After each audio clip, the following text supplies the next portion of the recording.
Alors, qu'est-ce que vous avez fait, jeune homme, là? Du chocolat.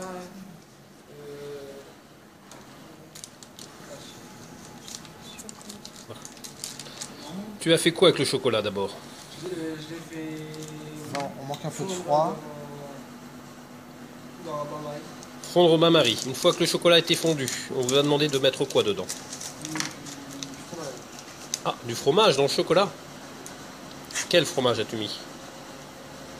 On manque de froid, là.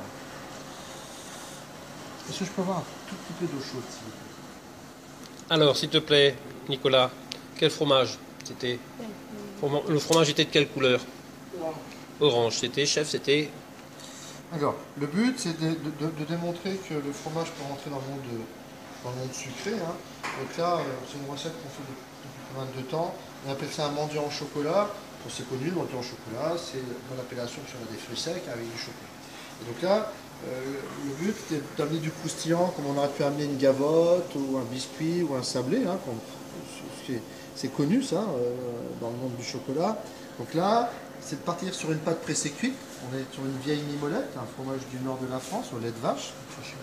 Cette vieille mimolette, elle a été râpée, passée au four, de façon à avoir une cristallisation de la matière grasse du chocolat à froid. Ça se fait comme un biscuit.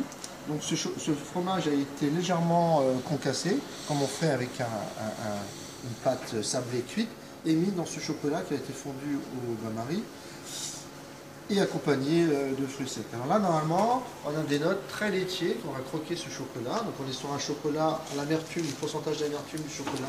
On était à combien? Nicolas, l'amertume du chocolat, combien? 70% d'amertume, normalement. Le but de ce fromage, c'est aussi d'avoir des notes un petit peu laitiers qui vont venir adoucir l'amertume du chocolat. Plus les fruits secs qui sont en sucre. Voilà. Merci. Donc voilà la vieille mimolette, hein, une pâte pressée cuite.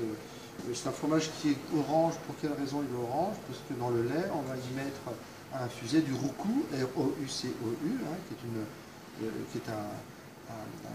petite baie, hein, une graine qui a été utilisée il y a très très longtemps par certaines ethnies pour colorer des tissus ou éventuellement aussi pour réaliser des tatouages en impression ou même voire sur des poteries.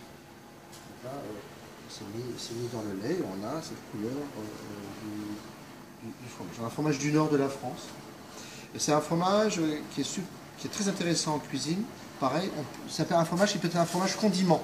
Je m'explique, c'est-à-dire qu'en fin de parcours sur une recette, quelle qu'elle soit, je vais prendre encore un exemple, les légumes qui vont arriver bientôt, haricots verts, hein, toutes ces inflorescences de légumes.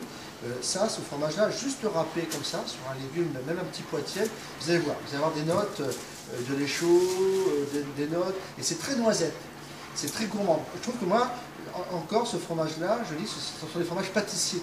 On voit que ce sont des fromages qui sont excessivement gourmands, c'est réconfortant ce type de fromage. D'ailleurs, les enfants adorent ce type de fromage, comme le comté, comme tous ces Beaufort. Pourquoi les enfants aiment ça? Parce que je trouve que c'est des fromages très gourmands. Donc on va remercier le chef pour sa présentation. Merci chef. C'est bon, je peux faire